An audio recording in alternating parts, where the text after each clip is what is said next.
Le meilleur rappeur chrétien du monde est en France.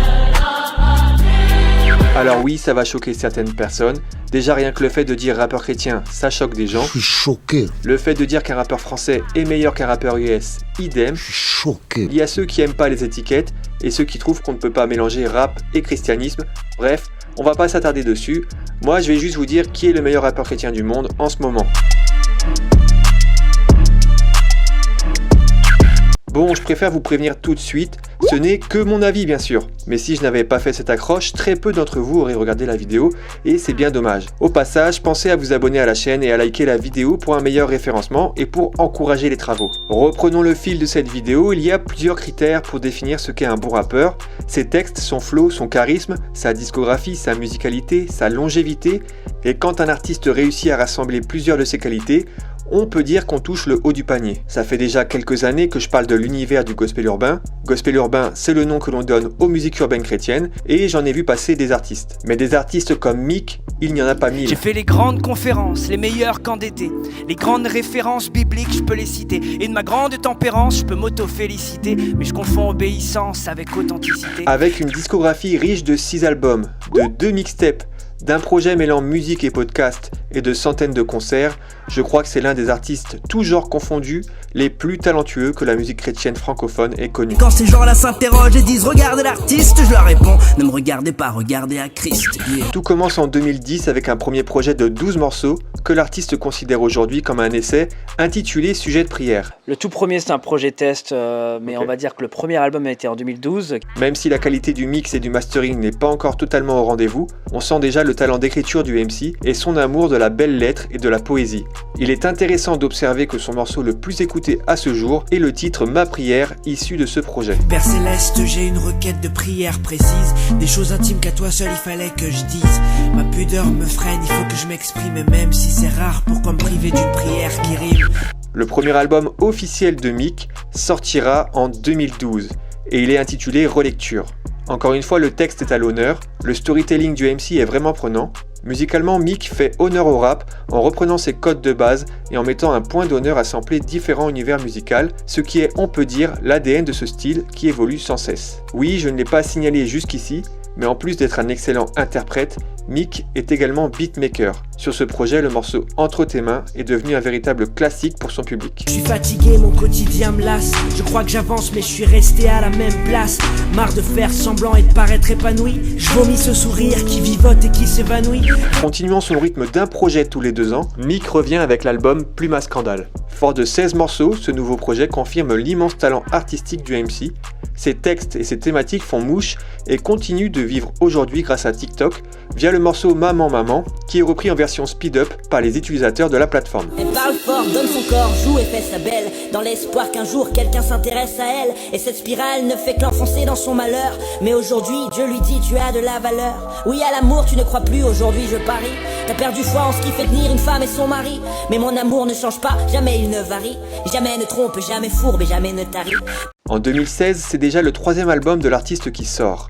Celui-ci est intitulé Nuntius et invite l'auditeur dans une véritable expérience sonore. Tout au long des 11 titres nous est racontée une histoire, celle du messager. Et encore une fois, la science du storytelling de Meek nous emporte pour nous faire vivre un moment unique qui nous transporte dans des réflexions profondes d'un rappeur poète ayant la foi en Jésus-Christ. Le masque chrétien, le masque je parle bien, m'intéresse pas. Je désacralise beaucoup de choses. Déjà, je désacralise le côté artiste. Oui, moi je suis un artiste, je vais trouver de l'inspiration en forêt. Non, c'est mort. En fait, tu l'as pas trouvé en forêt ton inspi. Je désacralise dans tout l'album le côté religion, institution qui est parfaite, propre. Non, il y a des abus, il y a des dysfonctionnements. Je suis désolé de n'avoir jamais vraiment été clair. Pourtant, t'avais tes questions, moi je sortais mon vocabulaire. Trop religieux, trop perché, les rares fois où j'en parlais. Mon opération sauvetage, je la retardais. En fait, je m'en veux aussi de pas avoir fait l'effort d'insister. Tu skiais comme un fou alors que je connaissais la piste. Et je t'ai regardé jusqu'à ce que tu tombes à l'eau. Alors qu'un vrai ami se retrousse les manches, court et plante un panneau. Entre chaque album, l'artiste se lance des défis pour se challenger, en proposant notamment à son public de lui donner des mots avec lesquels il fera un morceau. Je suis là au week-end, les couples se posent les mêmes questions. Quel ciné, quelle musique, quelle exposition. Je suis dans cette avenue populaire qui regorge d'histoire. Où le 14 juillet des films militaires et chars. Ici on dit grévistes et flics sont des boulets. Ici même les pigeons se fritent avec les poulets. Ensuite, avec son 4e album intitulé Mon Critérium et Incarné, Meek franchit un véritable cap en termes de qualité de production. Le projet prend une autre dimension musicalement avec l'apport de musiciens sur certains morceaux et d'un enregistrement au Noble Studio à Paris. Mon expérience en studio, en fait, ce qui est particulier, c'est quand tu as fait pendant des années dans ta chambre, dans ton home studio, et là tu te retrouves avec des professionnels. C'est très enrichissant et ça force aussi à l'humilité. Ouais. Tu dis en fait je ne connais pas les codes, je les fais toujours dans mon enregistrement. Là j'ai un pro qui va me donner des consignes, je serai dans une cabine, c'est un peu déroutant, il a ses codes, il peut me dire de recommencer. Là il y a quelqu'un qui me regarde, parce qu'avant tu vois je le faisais dans ma chambre, il n'y a personne, je m'enregistrais, j'aime pas, je mets stop. Donc c'était une expérience enrichissante et j'ai pas honte de le dire, j'étais novice. Je débutais, ça faisait déjà 10 ans que je rappais, mais là c'est une expérience nouvelle de studio. Et il faut le prendre avec beaucoup d'humilité, parce que t'apprends. L'ingé son t'apprend des nouvelles choses, t'écoutes, d'accord. Et ça vaut le coup parce qu'au final, quand j'entends le projet de 2019 et je le compare à celui de 2016 par exemple, je dis ok, ça valait le coup de passer par des gens qui s'y connaissent et qui ont le matériel. Cet album est une véritable pépite, ponctué par l'incroyable morceau Post-Scriptum, qui lui aussi est repris aujourd'hui sur TikTok. Seigneur Jésus, c'est encore moi, cette fois j'appelle au secours. Nombreux sont les pièges, nombreux sont les très beaux discours. Autour de moi tout le monde parle en même temps et m'offre ses conseils. Ils ont rempli mon dossier, les tiens ont fini en corbeille, hein. J'éprouve de la honte, l'affront est assez gros. Nos proches agonisent et nous on leur injecte des dictons placebo. Ces mots consolent mais toi seul vaccine. Et parfois même dans nos églises on se contente de quelques douces maximes. Depuis 2020, l'artiste est hyper actif et sort un gros projet par an. En commençant par une mixtape intitulée Printemps-été. La vie dans mes champs donc je récolte pas de rap de nécrose. Hey, t'aimes le flow mais bon ça je m'en doute. Mais où est la différence de Californie à Katmandou? Les gens ont soif de sens. Puis par un projet en collaboration avec le beatmaker Nitu, beatmaker, intitulé Fuel Fresh. Travailler avec lui c'est nouveau aussi pour moi parce que même si je travaille avec lui depuis des années, je reste beatmaker moi-même. Donc j'aime produire moi-même mes propres instrus. Là c'est pour la première fois où sur un projet de A à Z, c'est pas moi qui ferai les instrus. J'ai déjà fait un peu de test sur mon dernier album Mon Critérium incarné, sur le morceau Lundi Mardi, sur le morceau Avant eux tous, c'était Nitu. Mais là, il y avait quand même le reste, c'était moi. Là, pour la première fois, c'est allez Nitu, fournis-moi tous les instrus parce que t'as vraiment le niveau et je kiffe. Et moi, je me concentrerai sur le texte. Simplement parce que je suis vivant, tu sais quoi, j'ai la paix. J'ai la paix. Ouais, tu sais quoi, j'ai la paix. En 2021, il part une semaine à Lisbonne et en profite pour enregistrer des morceaux sur place, ce qui donne naissance à la mixtape Une semaine à Lisbonne. Reste au large, te plaît, reste au large. Et moi je contrôle ça. C'est moi qui contrôle ça. En 2022, il collabore avec la chaîne Imago Dei pour un concept inédit mêlant podcast et musique avec pour thématique le livre Création et chute du théologien Dietrich Bonhoeffer. Fait de pierre, je suis fait de chair, d'âme et d'esprit. On est des œuvres d'art, finement ficelées dans le détail. On est des œuvres d'art, finement ficelées dans le détail. Faites silence et admirez comment le sculpteur travaille. On est des œuvres d'art, finement ficelées dans le détail. Tu m'as sali, tu m'as trahi. Pollué par ton ego, pollué. Tu m'as tout pris, tu m'as pourri. La fête peut commencer, le crash éternel évité. L'espoir est bien là et même ressuscité. Yeah. Où est ton aiguillon? Où est ton aiguillon? Hein? Mais où est ton aiguillon? On en vient maintenant à son tout nouvel album sorti en 2023 et intitulé Break. Sur ce nouveau projet, Meek nous emmène une nouvelle fois avec lui dans un concept immersif. Cette fois, il s'agit d'une balade en voiture. Alors mon album Break, c'est comme un film mais sans les images. On va dire que c'est un film audio, voilà. Le film il se déroule à bord d'une voiture et tout le long du trajet, on est dans la tête du personnage principal qui recherche de l'inspi. Et il s'avère que le perso principal, c'est moi-même. Il y a 16 titres, mais c'est une seule et même histoire. Et vu que c'est un film, bah t'as des péripéties, des bruitages, tout ça. D'ailleurs, entre chaque morceau, t'as des petites scènes, des sortes d'interludes. C'est joué par mes proches et du coup ça te plonge encore plus dans le récit. Alors pose-toi, au calme, enfile ton casque, prends des pop-corn si tu veux et monte dans la voiture pour une petite heure de trajet en musique. D'ailleurs, le titre break s'apparente à un type de véhicule familial, mais il y a un double sens puisqu'un break c'est également une pause, comme pour dire de prendre une pause pour écouter l'album en profondeur et pour contempler l'œuvre de Dieu. En fait, j'aime bien moi les noms d'albums qui ont plein de sens qui s'entremêlent. Break, c'est un modèle de voiture déjà, le break. Et si on regarde la pochette, ben c'est ce modèle-là. Break, ça veut aussi dire faire une pause. C'est je fais un break et c'est un peu nécessaire parfois quand on veut réfléchir. Et c'est ce que j'aime faire quand je réfléchis à produire des albums ou des chansons. Break, c'est aussi le point de rupture. C'est quand on casse un peu les codes et qu'on se dit, ben non, là, il y a quelque chose qui va pas. Et en fait, dans cet album, on voit aussi beaucoup de revendications où j'essaie de déconstruire les choses. Voilà.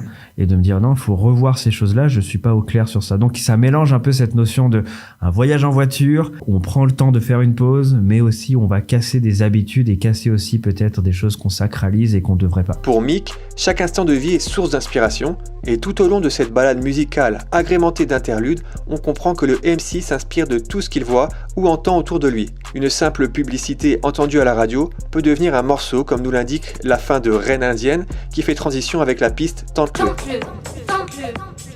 Attention, lire les conditions générales et conseils d'utilisation sur le site www.skin. C'est quoi ça? C'est vraiment nul. Tout ça pour un exfoliant en plus. Tente-le. Entre chaque morceau, il y a des interludes. Donc, il y a des petits extraits audio de ce qui va se passer pendant ce voyage en voiture. J'ouvre la fenêtre, j'entends d'autres automobilistes, je passe à la station essence, au drive, au péage, je reçois des messages sur WhatsApp, etc. Et c'est ça qui va stimuler ma créativité, mon inspiration.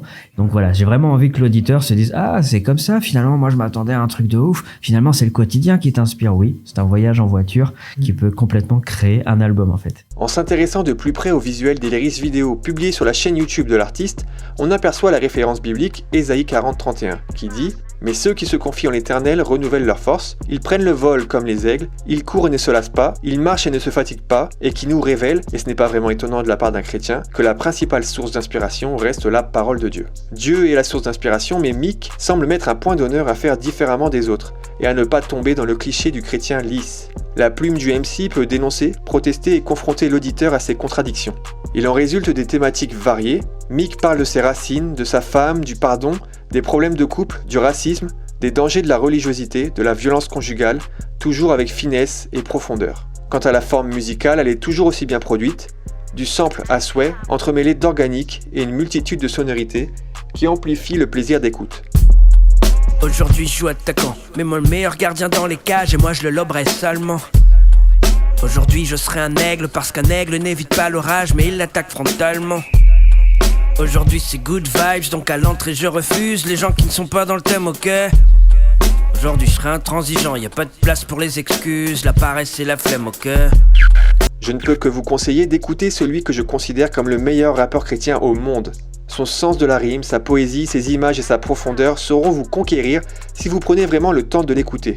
À une époque du streaming où on écoute surtout des singles en playlist, Mick nous propose de revisiter notre notion de l'écoute d'un projet musical. On savoure ses projets de la première à la dernière piste, comme on savoure un film. La musique de Mick est unique et se démarque du reste de ce qu'on peut écouter dans le milieu gospel urbain. Qu'est-ce que je vais apporter de plus aussi sur le marché, là tu parles du marché gospel urbain? Est-ce que je vais refaire un truc qui a déjà été fait 1000 fois, un message qui a déjà été mieux dit par quelqu'un d'autre et c'est pas le mien? Moi je suis Mathieu, Mick, si quelqu'un l'a déjà mieux dit, bon bah c'est bien, tu l'as dit. C'est exactement comme si on est dans un cercle, tu vois, on est tous en train de discuter, quelqu'un dit un propos et limite quand il l'a trop bien dit, tu fais bon, les chrétiens vont dire amen, ou bien tu peux dire yes, je te comprends trop. Et quand c'est à toi de parler, tu vas pas redire la même chose. Pour moi, la musique c'est pareil. Tu apportes un album, je sais pas, on est mai 2020, Mick a sorti un album. Qu'est-ce qu'il va raconter de plus, de nouveau, d'intéressant?